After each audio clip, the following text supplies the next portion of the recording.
Salut tout le monde, bienvenue à ce quatrième vidéo sur le jeu Labyrinthe de War on Terror publié par GMT Games en 2010. Dans ce vidéo-là, on va voir tout ce que l'Américain peut faire avec ses cartes, ce qu'on appelle les opérations US. Fait que j'ai parlé dans la vidéo des cartes des Ops que l'Américain peut avoir dans sa main, mais qu'est-ce qu'il peut faire avec ces Ops-là pour essayer de se rapprocher de sa win condition?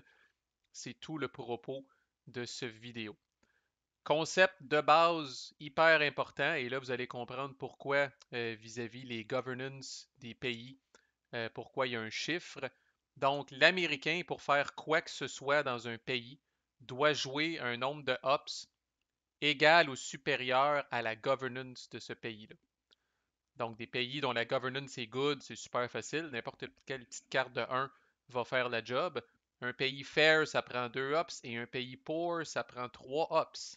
OK? Et on rappelle que 3 hops, c'est le maximum qu'on a sur une carte, alors c'est précieux, ces cartes-là, et c'est de l'ouvrage de faire de quoi dans les pays qui ont une governance de poor. On va voir qu'Islamist Rule est une bébite à part entière. L'Américain est extrêmement limité par rapport aux opérations qu'il peut faire dans ces pays-là. Essentiellement, la seule affaire qu'il peut faire, c'est débarquer avec ses gros sabots puis venir faire le ménage. Mais dans le reste des cas, l'Américain doit toujours jouer un nombre de hops. Je dis supérieur ou égal parce que rien ne vous empêche, par exemple, de jouer une carte de 3 pour faire quelque chose au Gulf States, mais vous ne pouvez pas jouer une carte de 1 pour venir faire quelque chose au Gulf States. Là, la governance n'est pas tout à fait encore assez bonne pour vous permettre d'y accéder avec autant de facilité. L'opération la plus importante que, ceci étant dit, puis je vais le répéter à chaque fois, l'opération la plus importante que l'Américain va faire, c'est ce que le jeu appelle la War of Ideas ou la guerre des idées. C'est très poétique, ma foi, comme truc. Essentiellement, c'est de piquer une jasette avec les différents pays pour essayer là, de leur faire voir là, les avantages d'écouter le point de vue américain et de les encourager, dans le cas des pays musulmans, à améliorer leur governance pour mieux contrer le terrorisme et avoir un monde meilleur. Alors, c'est un très bel idéal, parfaitement en ligne avec ce que l'Américain veut faire, avec sa win condition, qui, on le rappelle, est d'avoir 12 ressources de pays musulmans avec une governance de good. Il n'y en a pas présentement sur le board, alors la guerre des idées, c'est la façon principale que l'Américain va réussir à faire ça. Donc, la guerre des idées, c'est simple. Vous targetez un pays musulman, vous jouez une carte, vous jouez un nombre de hops d'une valeur égale ou supérieure à la governance du pays. Rappelez-vous que vous pouvez toujours utiliser vos réserves. Tous les morceaux commencent à, à s'imbriquer dans ce qu'on a parlé. Fait que si jamais même si j'ai pas de carte de 3, je pourrais prendre une première carte de 1, venir me mettre un de réserve. Après ça, prendre une carte de 2, tirer sur mes réserves. Ça me donne 3. Puis là, je pourrais faire la guerre des idées, par exemple, en Arabie Saoudite. OK? Un jet de guerre des idées, c'est d'une simplicité, ma foi, c'est un lancer de dés, c'est un dé à 6 faces. Et vous devez pogner 5 ou 6 une fois que tous les modifiers ont été, les bonus, les pénalités ont été ajoutés. Si vous pognez 5 ou 6, vous réussissez. Sinon, vous échouez. OK? C'est simple. Alors, il y a un peu de chance, évidemment, et la frustration qui vient avec, peut-être, mais quand même, on va voir comment vous pouvez vous mettre dans une position où est-ce que les odds sont en votre faveur. Donc, voici la liste de tous les modifiers. D'abord, le prestige américain. Alors, évidemment, votre standing dans le monde, comment les gens perçoivent les États-Unis, ça va avoir une grosse influence sur le jet. Fait que si votre prestige est low, vous avez -1. Prestige est médium, pas de bonus, pas de pénalité. High, vous avez +1. Very high, vous avez +2. Alors évidemment, plus haut est votre prestige, plus c'est facile. Dans un cas, toute chose étant, tout autre modifier étant ignoré, là, dans un scénario comme ça, si j'essaie de faire la guerre des idées en Arabie Saoudite, j'ai +1 sur le dé. Fait que quand même, 4, 5, 6 et ça marche. Fait que c'est pas pire. OK. Autre, je vais tout de suite parler de l'autre modifier possible. En fait, comme je dis, 5 ou 6, ça fonctionne. Par contre, un 4, vous avez ce que j'appelle souvent un prix de consolation. Si vous pognez 4 sur votre jet de guerre des idées, officiellement, ça fail. Par contre, vous allez, s'il n'y en a pas déjà un, vous allez venir placer un aid marker à l'intérieur du pays. Dans le vrai jeu, c'est un marker physique. Là, j'ai été paresseux, puis je l'ai ajouté rapidement dans Vassal. Et le aid, comme le counter l'indique, vous avez +1 sur la War of Ideas, donc +1 sur la guerre des idées. Tant que le marqueur reste là, à l'avenir, dans ce pays-là, vous allez avoir +1.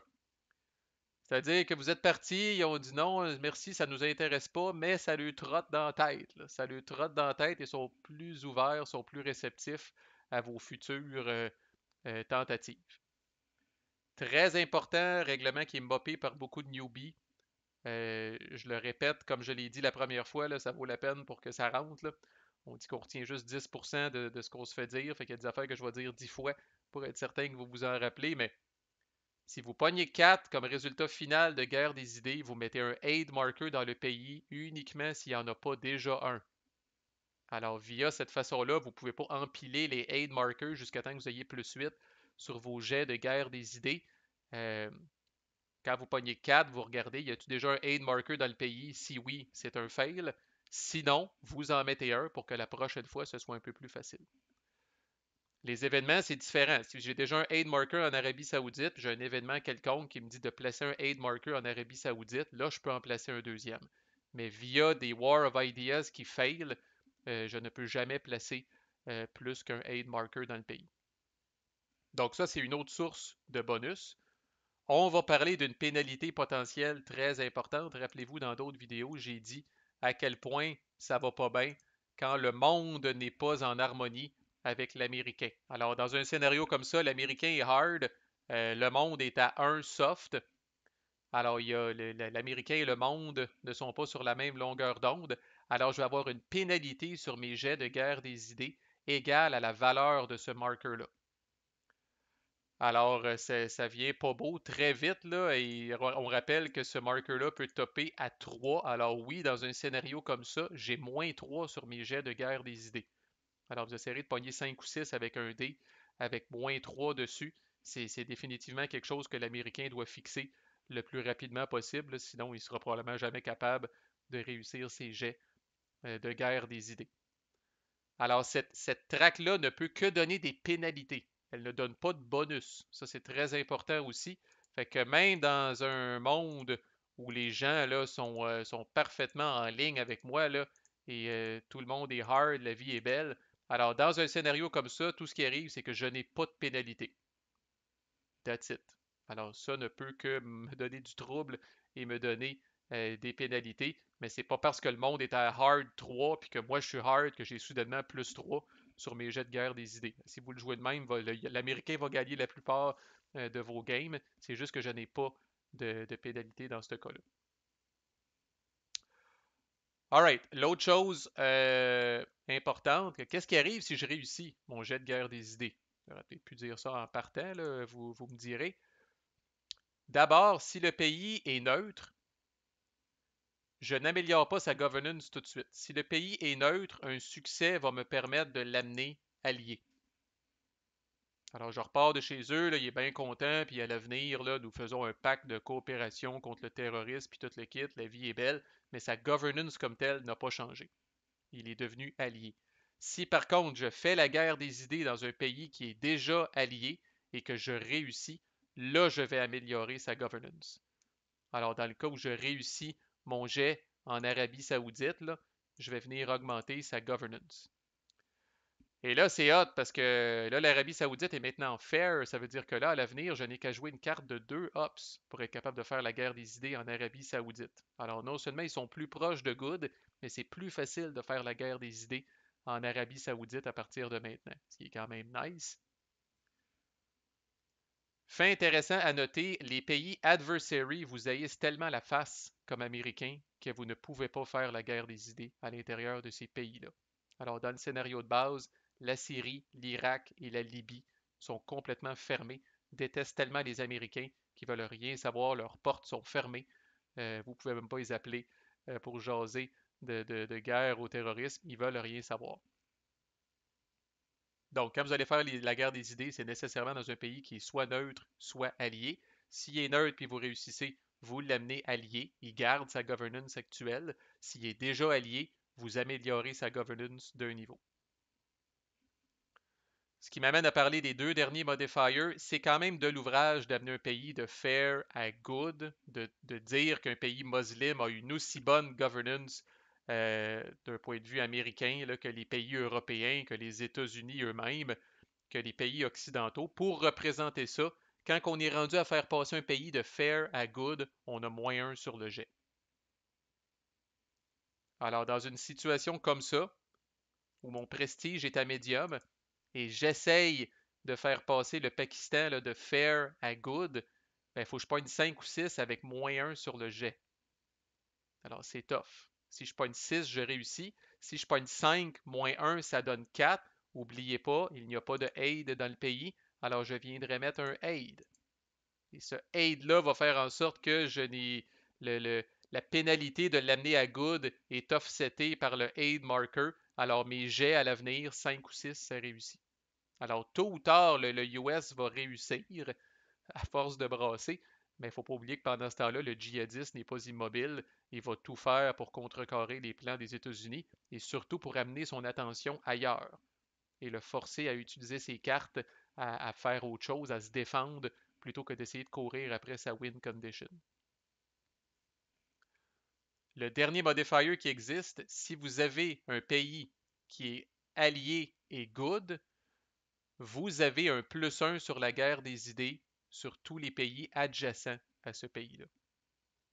Alors souvent, c'est un effet domino ou c'est un effet cascade. Dès que le US va avoir un premier pays qui est allié, good, il va commencer à se répandre à partir de ce pays-là. Fait que dans ce cas-là, si j'ai réussi à convertir Gulf States à allié, good, ben je vais m'essayer au Pakistan, puis je vais m'essayer en Arabie Saoudite. Si je réussis au Pakistan, je vais m'essayer en Indonésie, Malaisie. C'est comme ça que ça peut débouler quand même assez vite pour l'Américain. Vous n'avez pas besoin d'essayer 25 fois comme Américain. On va le voir dans la vidéo sur les stratégies. Là.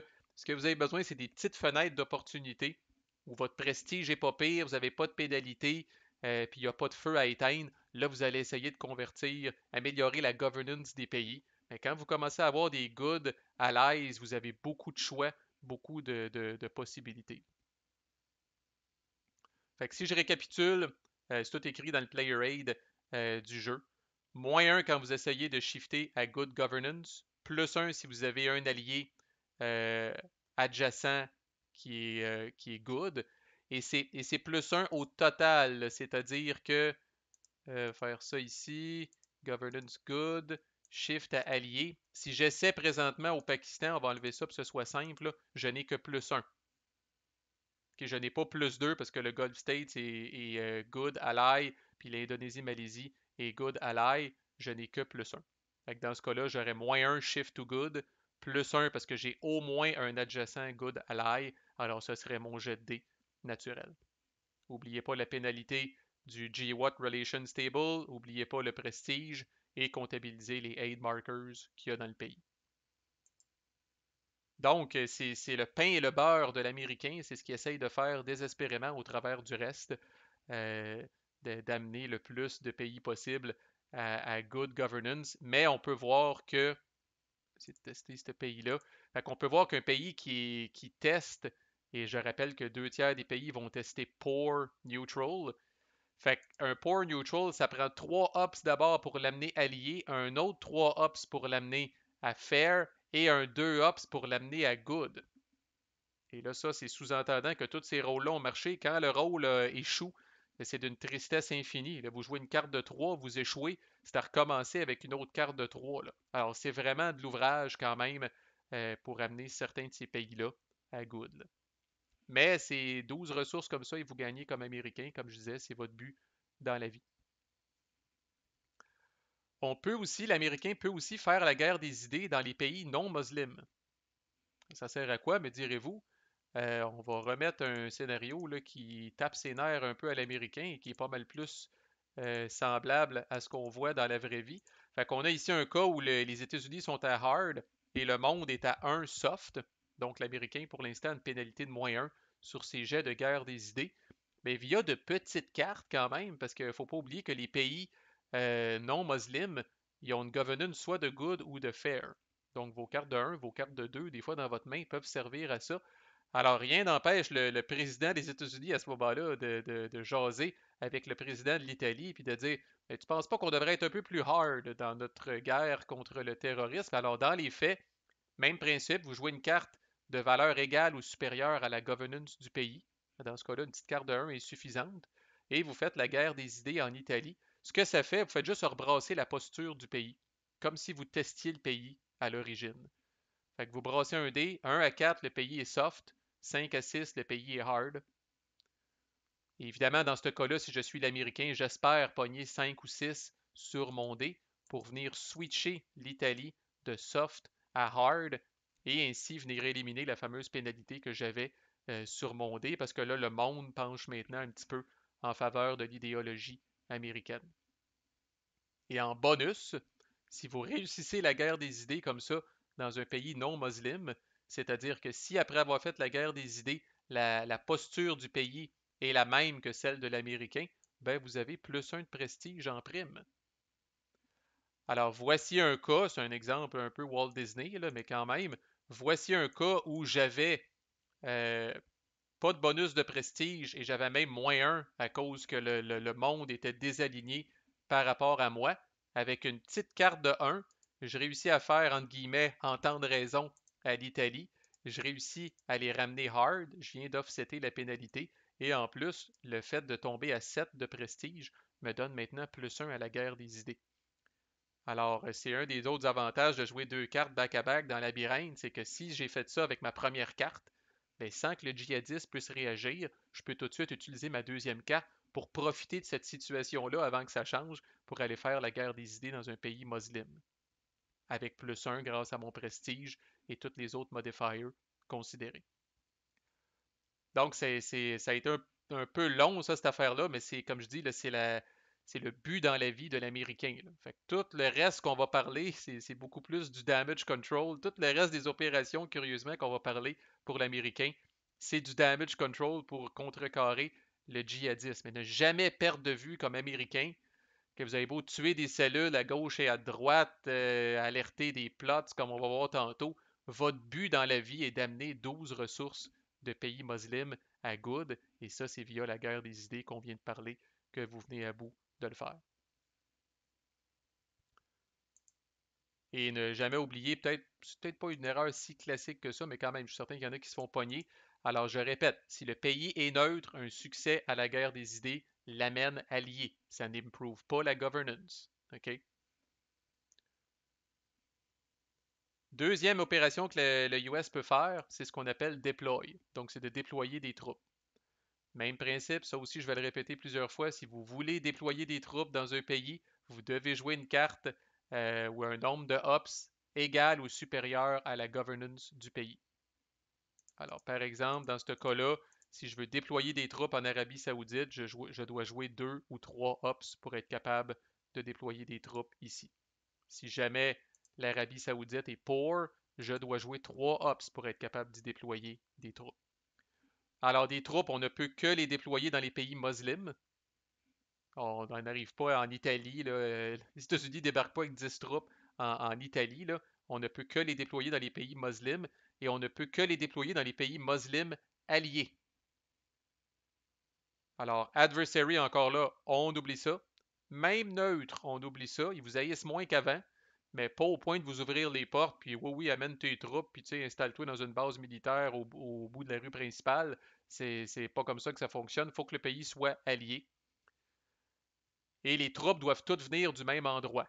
Typiquement, ils vont venir de la traque des troupes, mais rien ne vous empêcherait, par exemple, avec une carte de 3, de prendre les troupes de Gulf States et les amener en Arabie Saoudite. Vous pouvez juste pas amener des troupes de 2 sources différentes. Fait que je pourrais pas, même avec une carte de 3, amener 2 troupes de Gulf States en Arabie Saoudite, plus 2 troupes de la traque, parce que je vais avoir 4 troupes, for some reason, dans le pays. Là. Si je veux absolument faire ça, je vais devoir m'y prendre à 2 cartes pour faire ça. Qu'est-ce que. Ben, c'est ça, le deploy. Ah oui, c'est ça. On peut ramener des troupes aussi à la maison, entre guillemets. On peut ramener des troupes à la traque avec cette opération-là. La traque comme telle, c'est écrit en tout petit ici, est considérée dans le fond comme un pays good. Donc, une carte de 1 est suffisante pour ramener n'importe quel nombre de troupes vers la traque. Mais encore là, les troupes doivent venir du même endroit. Fait que si j'ai deux troupes en Arabie Saoudite et deux troupes au Gulf States, si jamais je veux ramener ces quatre troupes-là sur la traque, il va falloir que je m'y prenne à deux fois avec deux cartes. Mais ce ne peut être qu'une carte de 1. C'est suffisant pour les ramener.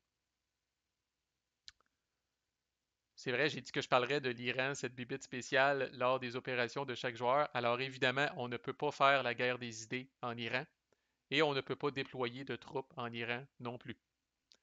Alors rappelez-vous, ça a l'air cave quand ils disent dans le rulebook, l'Iran n'est ni un Muslim country, ni un non-Muslim country. Mais quand on y pense, la règle dit que on ne peut que déployer des troupes dans des Muslim countries. Est-ce que l'Iran est un Muslim country? Non. Alors on ne peut pas déployer de troupes en Iran. Alors, on peut uniquement déployer vers la troupe STRAC ou vers un pays musulman allié.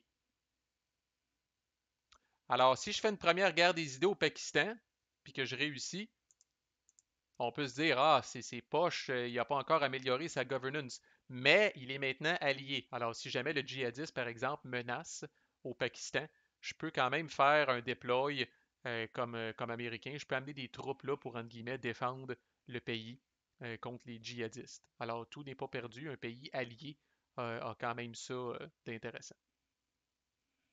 Troisième type d'opération que l'Américain peut faire, ça va un petit peu avec l'autre, c'est de disrupter. Donc, c'est essentiellement de débusquer des cellules et ultimement de les tuer. C'est comme ça euh, que vous vous débarrassez des cellules par les voies naturelles.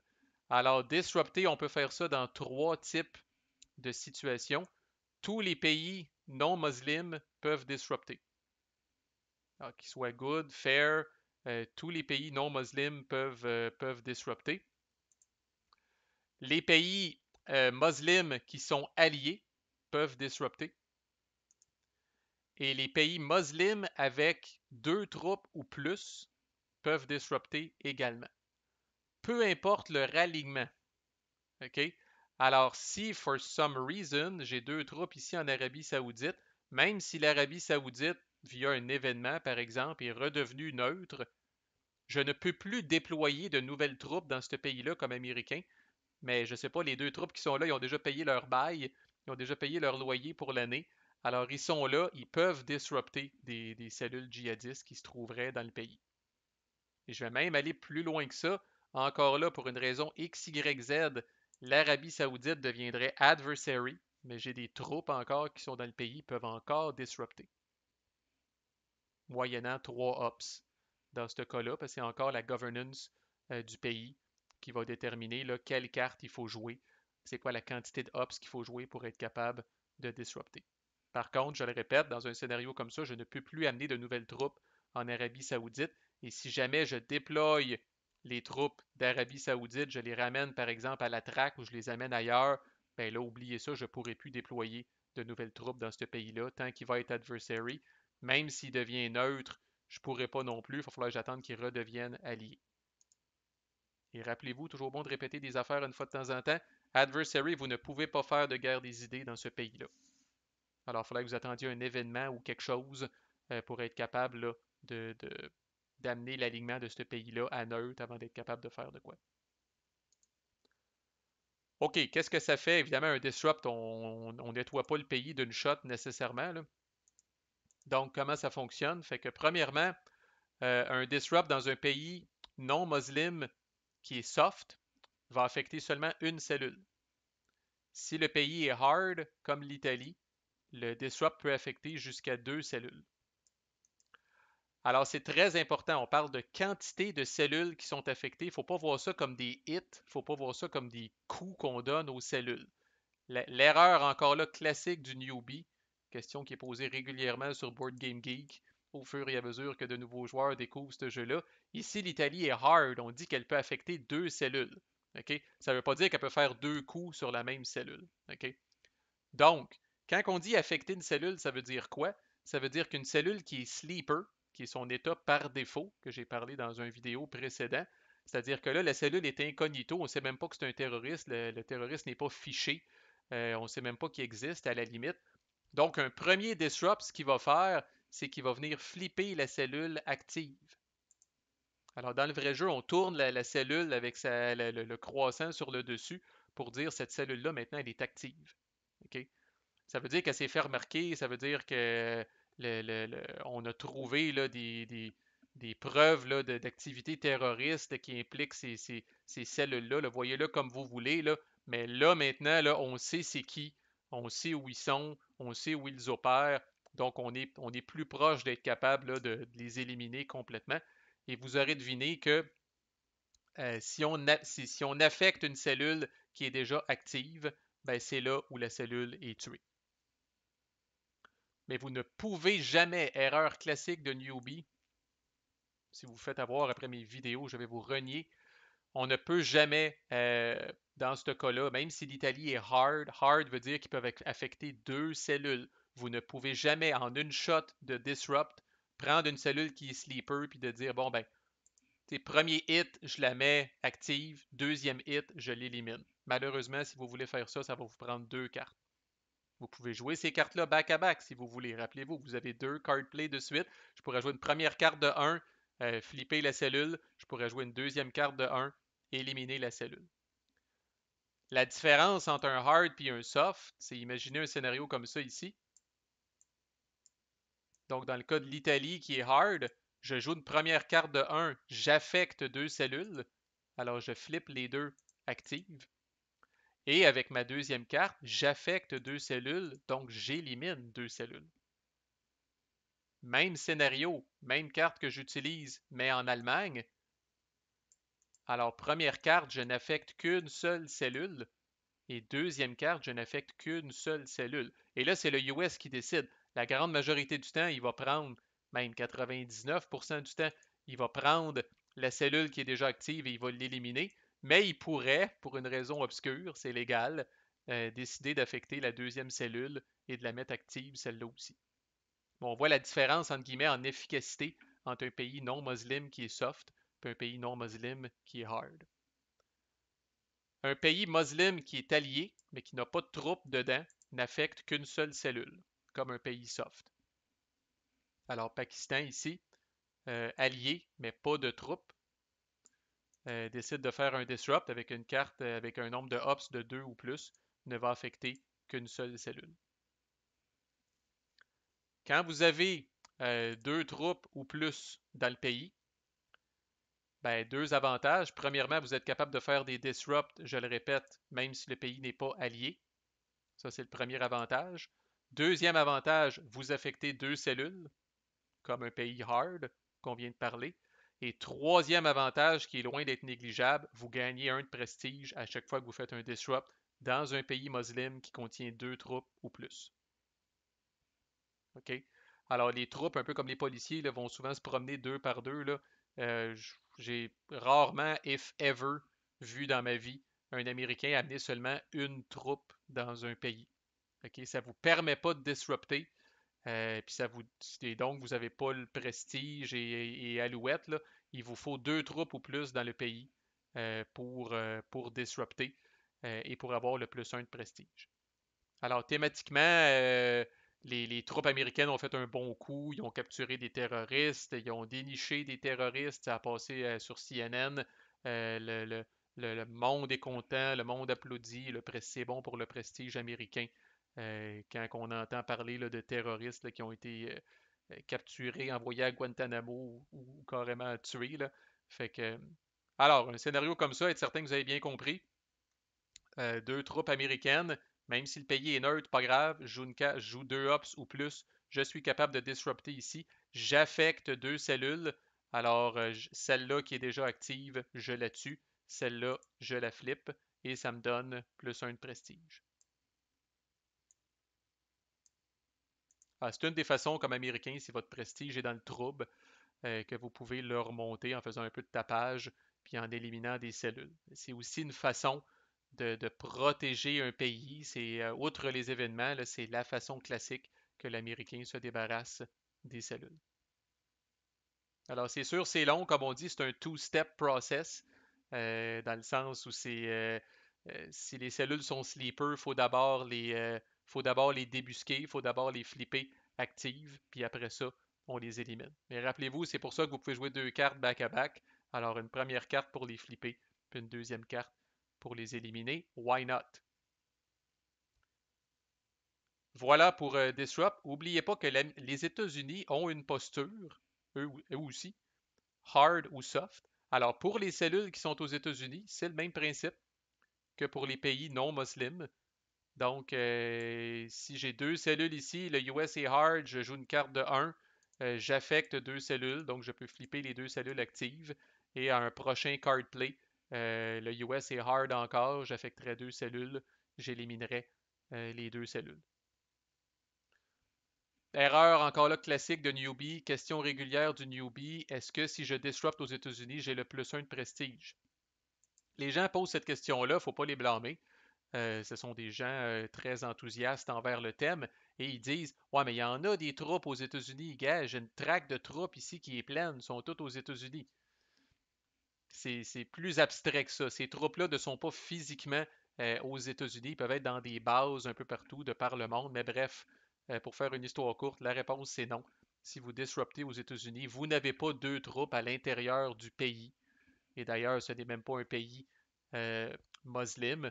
Alors non, vous n'avez pas le +1 de prestige si vous disruptez aux États-Unis. Ceci dit, méchante bonne idée de disrupter aux États-Unis avant que le djihadiste, surtout si le djihadiste a des weapons of mass destruction, laissez pas des cellules traîner aux États-Unis parce que vous allez peut-être avoir une mauvaise surprise, vous réveiller avec une attaque biochimique à Washington ou whatever. Quatrième type d'opération que le djihadiste peut faire, c'est ce qu'on appelle le alert. C'est une opération purement réactive. Par défaut, l'Américain ne peut pas faire ça, mais on va le voir dans les opérations djihadistes. Une des opérations que le djihadiste peut faire, c'est de placer des terror plots sur le board. Donc, c'est des plans là, un peu comme le 11 septembre, là, puis les attentats là, tu sais, là, name it, là, ça peut être un attentat là, plus local, genre avec moins de portée internationale. Là. Un plot, c'est un plan là, pour tuer beaucoup de gens dans un pays. On va se dire les vraies affaires. Donc, le djihadiste, lors de ses opérations, pourrait placer des plots dans certains pays. Et si le US ne veut pas, on va voir ce que ça va faire quand on va parler des opérations du djihadiste, mais le point ici, c'est que pour alerter un plot, pour contrecarrer un plot, pour l'enlever essentiellement de la map et l'empêcher de triguer, c'est écrit ici Alert 3. Ce que ça veut dire, c'est que ça va coûter 3 hops à l'américain pour alerter un plot. Alors, soit encore là une carte de 3 ou une carte de 2 avec des réserves, une carte de 1 avec 2 de réserve. Mais pour 3 hops au total, l'américain peut prendre un plot. Quand il l'alerte, tu as le droit de le regarder. L'avantage, c'est que ça peut y indiquer, bon, ça finalement, c'est un plot 3. Le djihadiste a un seul plot 3. Fait que lui ici n'est pas un plot 3. Tu sais, ça peut l'aider un petit peu. Mais c'est surtout pour les weapons of mass destruction. Si vous alertez une weapon of mass destruction et les remove from the game, alors vous poussez un grand soupir de soulagement. Vous venez de sauver probablement plusieurs milliers de vies. Soyez contents. Euh, et si c'était la seule weapon of mass destruction du djihadiste, ben ce danger-là est écarté, du moins pour l'instant, jusqu'à temps que le djihadiste mette la main sur d'autres. Alors, quand vous alertez un plot, vous le prenez, vous le regardez, puis vous le remettez parmi les available plots du djihadiste. Fait intéressant à noter, d'alerter un plot coûte 3, peu importe où le plot est placé. Alors cette fois-là, ça n'a pas rapport, c'est une exception, ça n'a pas rapport avec la governance du pays. Alors même si le djihadiste place un plot au Gulf States et que la governance était good, pour alerter ce plot-là, ça va quand même coûter 3 à l'américain. Alors peu importe où se trouve le plot, muslim, non muslim, peu importe la governance, toujours 3 ops pour éliminer un plot. Donc c'est ça de là. OK. Cinquième type d'opération que l'Américain peut faire, il y a le reassessment. Alors, le reassessment, c'est de l'ouvrage, mais des fois, c'est nécessaire. C'est ce que l'Américain peut faire consciemment pour lui permettre de changer sa posture. Alors, l'Américain est tanné d'être à hard, veut tomber à soft, il va faire un reassessment. Attachez votre tuque. Pour faire un reassessment, vous devez jouer deux cartes de 3 ops de votre main en même temps. Ça va monopoliser votre action phase. C'est comme si vous combiniez exceptionnellement carte 1 et carte 2 ici. vous jouez 2 cartes naturelles de 3 hops de votre main et ça devient votre action phase. Au terme de ça, tout ce que vous avez réussi à faire, c'est quand même pas rien, là, mais vous avez changé la posture américaine. Et les réserves ne peuvent pas être utilisées pour ça. C'est écrit en tout petit en dessous de la traque de réserve. Not for reassessment. Je répète, il doit s'agir de 2 cartes de 3 hops naturelles que vous avez dans votre main. Alors, des fois, surtout si vous pigez moins de cartes, surtout si vous pigez juste 8 cartes ou 7 cartes, il y a des tours où c'est carrément, c'est physiquement impossible de faire un reassessment pour l'Américain. Il y a des tours où vous allez avoir sur 7 cartes, une carte de 3, 5 cartes de 2, puis une carte de 1. Alors même, vous ne pouvez pas utiliser les réserves pour faire un reassessment.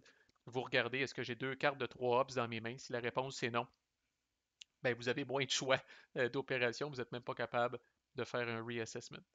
Même si on joue les cartes simultanément, le reste des règles s'appliquent, c'est-à-dire que si c'est des cartes djihadistes, s'il y a des cartes djihadistes sur le lot, vous décidez si les événements arrivent avant ou après votre reassessment. Euh, mais c'est la seule exception, là, outre le fait que vous jouez 2 cartes combinées. Fait que dès que vous allez avoir joué vos 2 cartes de 3 hops, c'est l'action phase du djihadiste qui recommence. Alors on dirait que le timing est jamais bon pour le faire, mais comme je disais, des fois, c'est nécessaire. On va comprendre pourquoi avec la dernière opération qu'on va parler.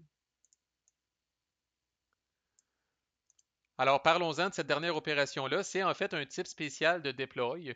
Et c'est la façon principale qu'a l'Américain de contrer les pays islamist rule et de s'opposer à cette win condition-là du djihadiste. Alors encore là, vous pouvez aller un peu à l'envers de l'histoire puis dire ah, moi je laisse les talibans et l'Afghanistan islamist rule, ça me dérange pas. Mais un bon djihadiste va convertir l'Asie centrale, puis après ça va commencer à menacer en Irak. Et à un moment donné, comme l'US, vous pouvez tout simplement plus ignorer ça, parce qu'on rappelle que 6 ressources à Islamist Rule, dont 2 pays adjacents, c'est une victoire instantanée du djihadiste. Alors, va venir le temps où vous allez devoir faire ce que le jeu appelle un regime change, donc un changement de régime. Autrement dit, le US débarque avec ses gros sabots dans un pays pour venir, entre guillemets, faire le ménage, euh, puis essayer de ramener le pays dans le droit chemin. Alors, il y a plusieurs prérequis à ça. Il y a toute une recette à suivre. On passe à travers ensemble. D'abord, le prérequis le plus important, le US doit être hard pour être capable de faire ça. Quand on parlait de reassessment tantôt, ça sert à quoi? Si pour une raison X, le US est soft, puis dans le scénario que je parle tantôt, l'Afghanistan est Islamist rule, euh, le Central Asia est à Islamist rule, puis le djihadisme menace en Irak, ben à un moment donné, là, si vous n'avez pas d'autre façon, là, vous allez devoir faire un reassessment comme Américain pour d'abord vous ramener à hard et ensuite venir faire un regime change pour venir briser un de ces islamist rules-là, parce que sinon vous allez carrément perdre la game. Alors, c'est souvent pas de gaieté de cœur qu'on le fait, mais c'est la job sale et des fois, il faut y aller. Donc, le US doit être hard, première chose. Un regime change, ça se fait évidemment uniquement dans un pays islamist rule. Vous devez amener un minimum de 6 troupes d'une shot dans le pays. Majorité du temps, 95% du temps, ces troupes-là vont provenir de la traque. Mais si pour une raison X, vous aviez, par exemple, si vous aviez 4, 5, 6 troupes en Arabie Saoudite, ben rappelez-vous, la règle du déploy de base, vos troupes doivent toutes venir de la même place.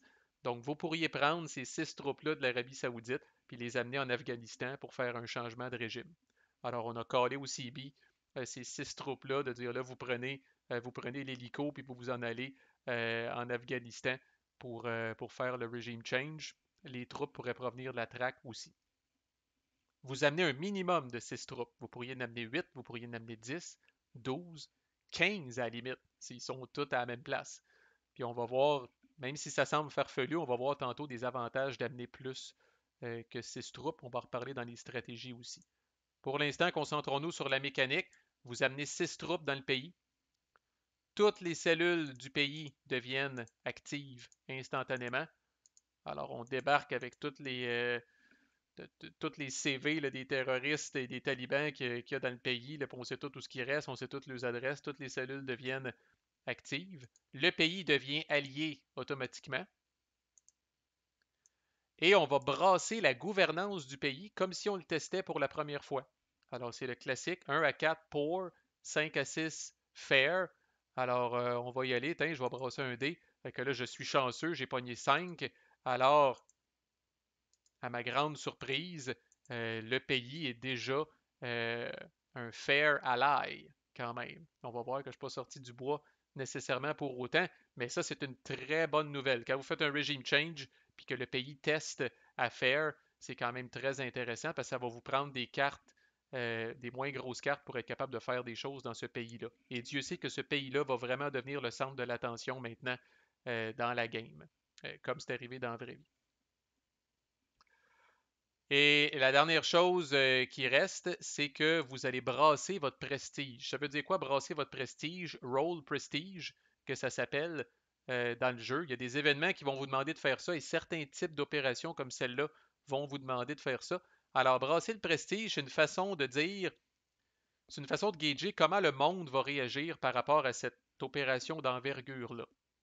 Alors, ils vont-tu dire, sont donc bien caves, les Américains, d'avoir envahi l'Afghanistan, ou si au contraire, la majorité du monde va se dire, il était temps que les Américains fassent quelque chose et on applaudit le geste.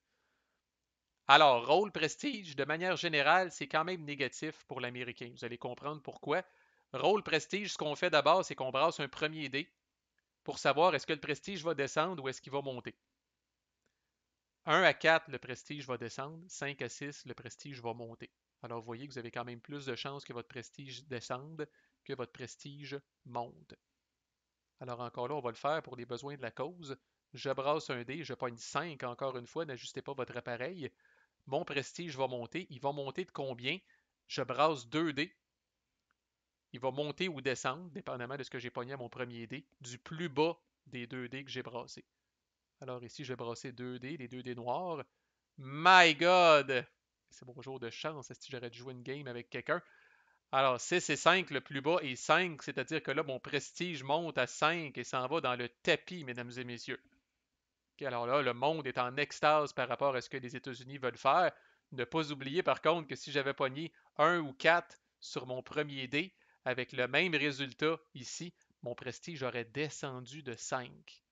OK? Et ne vous laissez pas euh, impressionné par mes jets extrêmement chieux que j'ai eu là. Dans la vraie vie, rôle prestige, je répète, c'est néfaste la majorité du temps pour l'Américain. Vous devez prendre pour acquis que quand vous allez faire un regime change, votre prestige va descendre. Tant mieux s'il monte, ce sera une agréable surprise, mais comptez pas là-dessus puis prenez pour acquis qu'il va descendre. Comme ça, vous risquez moins d'être déçu. Dernière chose, c'est qu'on va venir mettre un marker de regime change à l'intérieur du pays. Ce que ça dit d'abord, ce marker-là, c'est écrit ici Auto-Recruit. Ça veut dire que dans ce pays-là, maintenant, tant qu'on est dans la situation de régime change, le djihadiste peut recruter automatiquement des cellules dans ce pays-là. On va voir dans les opérations du djihadiste, normalement, le djihadiste doit brasser pour savoir s'il réussit à recruter des cellules. Dans un régime change, c'est automatique.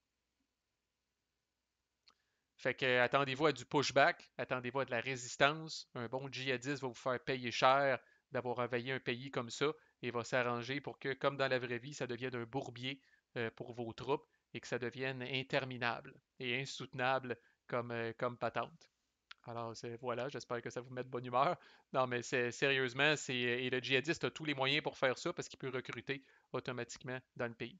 Il ne peut pas ignorer son funding, alors, si le funding est ici, ou dans un cas plus extrême, si le funding est ici, même si ça dit auto-recruit, le djihadiste ne peut pas avoir accès à ces cellules-là ici, donc vous êtes en paix. Par contre, si le funding est dans le tapis, vous êtes vraiment dans la soupe. Le djihadiste peut recruter toutes ces cellules-là s'il veut en Afghanistan, puis vraiment vous faire la vie dure. OK, les autres choses importantes à dire par rapport au regime change, c'est là que vous allez voir pourquoi c'est pas facile et comment ça reflète bien que dans la vraie vie, ça ait pris autant de temps que ça. Première chose, vous ne pouvez pas faire de guerre des idées dans un regime change à moins d'avoir 5 troupes ou plus que le nombre de cellules dans le pays. Alors ici, j'ai 6 troupes, il y a 4 cellules, oubliez ça. Même si mon prestige est dans le tapis, là, grâce au jet mardeux que j'ai eu tantôt, là, puis que j'ai plus 2, Puis là, ce serait tentant de dire, hey, let's go, là, j'amène l'Afghanistan à good, puis on n'en parle plus, l'histoire est réglée. Je ne peux pas faire de guerre des idées présentement en Afghanistan. Alors, je dois nettoyer, je dois faire le ménage dans le pays un peu avant d'être capable de faire la guerre des idées. C'est pour ça que c'est intéressant d'amener 8 troupes, 10 troupes, 12 troupes. Dans ce cas-là, si j'avais 10 troupes, 10,4 égale 6, j'ai 5 troupes ou plus de plus que le nombre de cellules dans le pays. Alors là, je pourrais faire la guerre des idées dans le pays. Mais dans un scénario comme ça, où j'ai amené le strict minimum de troupes, c'est là où le djihadiste va probablement toujours s'assurer de recruter des cellules pour vous menotter puis vous empêcher de venir faire la guerre des idées dans ce pays-là. Alors évidemment, si je fais un disrupt, puis que j'élimine des cellules, puis le djihadiste en ramène pas, je refais un disrupt, puis j'élimine des cellules, ben même avec mes petites 6 troupes initiales, j'ai maintenant 5 troupes ou plus de plus que le nombre de cellules dans le pays, je pourrais faire une guerre des idées. Et l'autre chose, c'est que ce n'est pas aussi facile que de débarquer 6 troupes, évidemment, puis après ça, bonsoir la visite, on s'en retourne à la traque. Vous ne pouvez pas euh, quand vous faites un deploy, si vous essayez de faire un deploy à l'extérieur d'un regime change, vous devez toujours laisser au moins 5 troupes de plus que le nombre de cellules. Alors même dans un scénario comme ça où il n'y a plus de cellules dans le pays, je dois laisser 5 troupes de plus que le nombre de cellules. Alors le mieux que je peux faire, c'est de ramener une troupe à la maison, mais ces 5-là sont pognés là. Sont pognés là tant que la job n'est pas finie. Et quand est-ce que la job se finit? La job se finit quand le pays devient good. Alors, quand le pays devient good, on enlève le regime change et là, les troupes sont libres de pouvoir s'en aller. C'est le fameux mission accomplished que George Bush, euh, père, avait déjà dit, célèbre pour avoir déjà dit. Alors, c'est une mission accomplie, la governance est à good, on quitte. Avant ça, vous oubliez ça, les troupes sont pognées là. Alors, si j'ai été intense puis j'ai amené 10 troupes, puis j'ai besoin de troupes ailleurs, ben, si j'ai 10 troupes puis il reste 2 cellules, rappelez-vous, il faut que j'en laisse au moins 5 troupes de plus que le nombre de cellules. Je pourrais enlever 3 troupes puis les amener ailleurs. Ça me laisserait 7 troupes par rapport à 2 cellules. Je suis encore correct. Mais même dans un scénario Walt Disney où il n'y a plus de cellules dans le pays, 5 de plus que 0, c'est 5. Alors j'ai minimum 5 troupes qui vont être pognées là tant que la job n'est pas finie. En parlant, je me rends compte de deux, trois petites choses que j'ai oublié de faire. Quand vous disruptez une cellule, excusez, on passe du coq à l'âne, mais le regime change est pas mal fini. On va revenir pour un petit détail, là, mais l'opération comme telle de regime change est pas mal finie. Quand vous disruptez et que vous enlevez la dernière cellule d'un pays. Alors, bon exemple, ici en Afghanistan, je flobe une carte de 2, je disrupt, j'élimine la dernière cellule d'un pays. On va venir placer ce que le jeu appelle un cadre. Et ce que moi, je vais appeler un cadre pour le reste des vidéos. Alors, c'est comme s'il restait quand même un bureau d'embauche ou une place là, pour engager des djihadistes. Ce que ça fait, c'est vraiment écrit recruit en dessous. C'est que le djihadiste est quand même capable, tant que le cadre est là, de continuer de recruter dans ce pays-là. Et un cadre peut être disrupté au même titre que des cellules. Alors, si le cadre est encore là quand ça revient à mon tour comme Américain, et je veux vraiment pas que le djihadiste puisse recruter là, je peux faire une opération disrupt et me débarrasser du cadre, et ça va même me donner plus un de prestige, comme si j'avais disrupté des cellules. Alors, dans ce cas-là, on apprend aux nouvelles sur CNN que les troupes américaines ont raidé un bureau d'embauche de djihadistes et ont déraciné la dernière plante djihadiste de ce pays-là. Et ça donne quand même le plus un de prestige. À noter que pendant son action phase, c'est écrit ici en tout petit, le djihadist player peut toujours décider consciemment d'enlever des cadres. Souvent, on fait ça pour empêcher le US d'avoir un petit disrupt facile, puis d'avoir un plus un de prestige facile, juste en disruptant le cadre qui est dans le pays. L'autre chose que ça m'a fait penser là, en disant quand l'Afghanistan devient good, le regime change s'en va. Le regime change n'est pas la seule chose qui s'en va quand un pays devient good. Les aid markers s'en vont aussi quand le pays devient good. Euh, Puis certains autres types de markers aussi vont partir, mais je vais en reparler plus dans la vidéo des djihadistes, là, parce que c'est des markers qu'on n'a pas vus. Mais quand le pays devient good, là, retenez ça, là, il y a une couple de markers qui prennent le bord. Là. C'est comme si la job est faite. C'est pas coulé dans le ciment. Un pays good peut voir sa governance se dégrader avec le temps, avec des opérations djihadistes ou des événements. Mais quand même, au moment où le pays devient good, ce qui est le plus important, là, je dirais, les aides s'en vont et les regime change markers s'en vont aussi. OK, de quoi qui est pas. C'est pas une drôle de règle, c'est je comprends pourquoi ils l'ont fait, mais en même temps, c'est. Bon, je vous l'explique. Le marker de regime change, il est double-sided. OK? Donc, quand on fait un regime change, on le met du côté vert.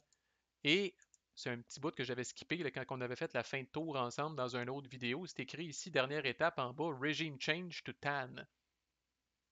Alors, ça veut dire quoi? Ça veut dire tout simplement de flipper les markers de regime change pour qu'ils soient euh, du côté beige. Concrètement, ça veut dire quoi? C'est encore écrit auto-recruit, il n'y a rien qui change, c'est encore un pays regime change, mes troupes sont encore pognées là. Le but de toute cette règle-là, rappelez-vous, si on se rend à la fin du deck, si on épuise le deck, puis qu'il faut checker la win condition là, rappelez-vous qu'on totalise le nombre de ressources Islamist Rule et l'Américain doit avoir plus que le double de ressources à good pour gagner, sinon c'est le djihadiste qui gagne. Le designer du jeu a fait ça pour éviter un scénario cheesy où, comme Américain, vous ignorez essentiellement les pays Islamist Rule pendant la majorité de la game. Et là, voyant la fin du deck arriver et voyant que là, la game est sur le bord de finir, ben là, vous faites votre ninja. Puis dans le dernier tour, là, vous faites 2 regime change pour dire paf, je viens d'éliminer ces ressources-là à Islamist Rule, puis ça va me permettre de gagner le jeu. Tout. Alors, quand on vient de faire un regime change, on met le marker du côté vert. Et tout ce que ça veut dire, cette affaire-là, c'est que si jamais la game se finit ce tour-là, parce qu'on a épuisé le deck, les ressources de ce pays-là comptent encore comme des ressources Islamist Rule. Autrement dit, là, la peinture n'a pas encore fini de sécher. Le, le, le regime change est trop frais dans l'esprit des gens. C'est encore trop chaotique dans le pays. Et au niveau de la win condition de fin de game, parce qu'on a épuisé le deck, le pays compte encore comme un pays islamiste rule. C'est la seule règle pour laquelle le pays compte encore comme islamiste rule. OK? Autrement, si on pense au moyen de prestige à la fin du tour, s'il y a au moins un pays islamiste rule, ben dans le scénario, je vais remettre lui comme il faut, là. On va te mettre poor neutral. Dans un scénario comme ça, la game n'est pas finie, j'arrive dans la séquence de fin de tour, je ne perds pas un de prestige parce qu'il y a un pays islamiste rule. OK?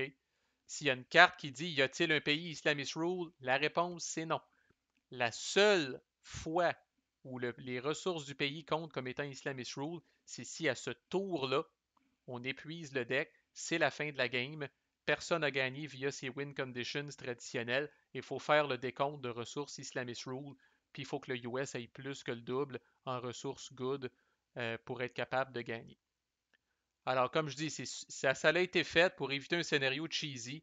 Mettons ça vraiment à l'extrême, ou à sa toute dernière carte du jeu, le US débarque en Irak, qui a été Islamist Rule, puis il dit ah, je débarque, j'amène des troupes, alors ces ressources-là ne comptent plus comme Islamist Rule.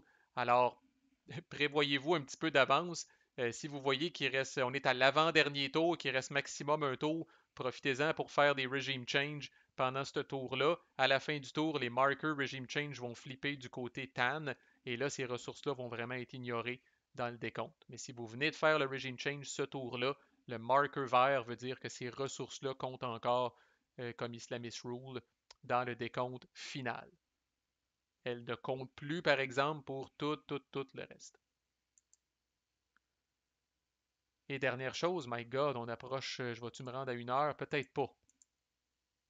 Dernier type de déploy que l'Américain peut faire, et c'est vraiment un acte de désespoir total. Premièrement, l'Américain peut faire ce type de déploy-là spécial uniquement s'il est à soft.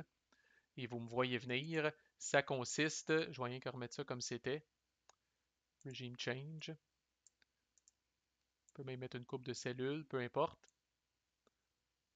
Donc, c'est un type de déploy spécial qu'on appelle un withdraw.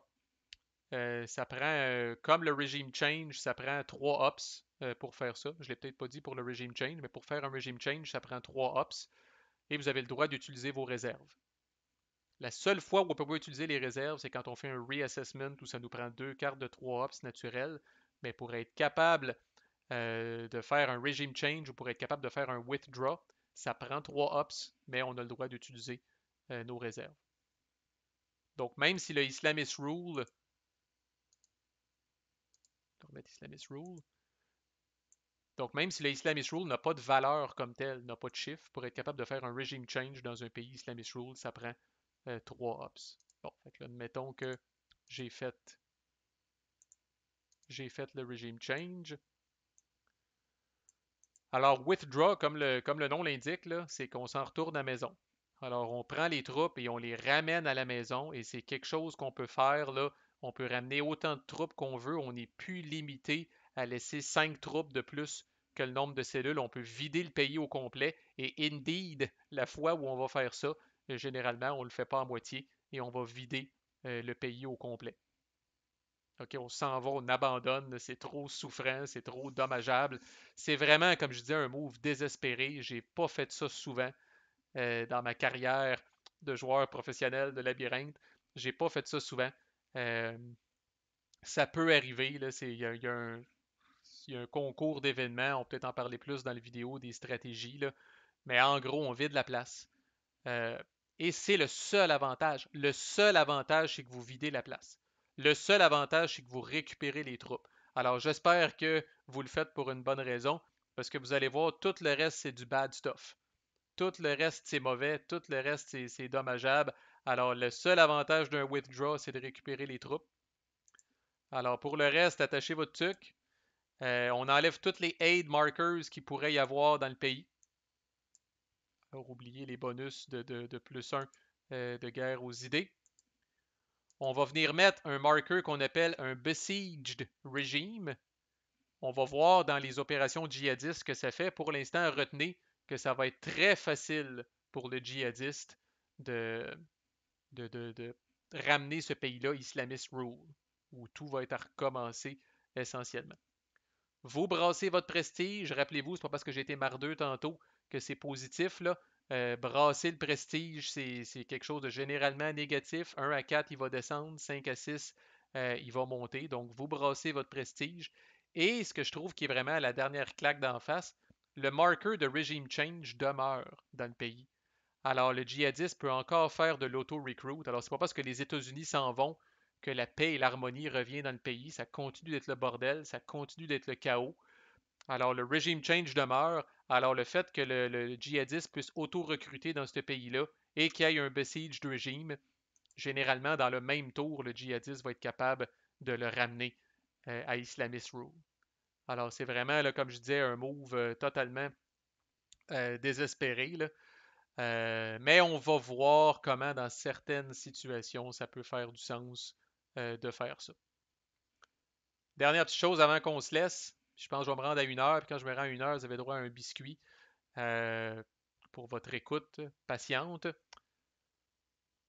Quand on brasse le prestige, il y en a peut-être parmi vous qui se sont dit, bah, c'est pas pire, 1 à 4, ça descend, 5 à 6, ça monte. Il y a une twist que je n'ai pas dit, puis que je vous mentionne ici.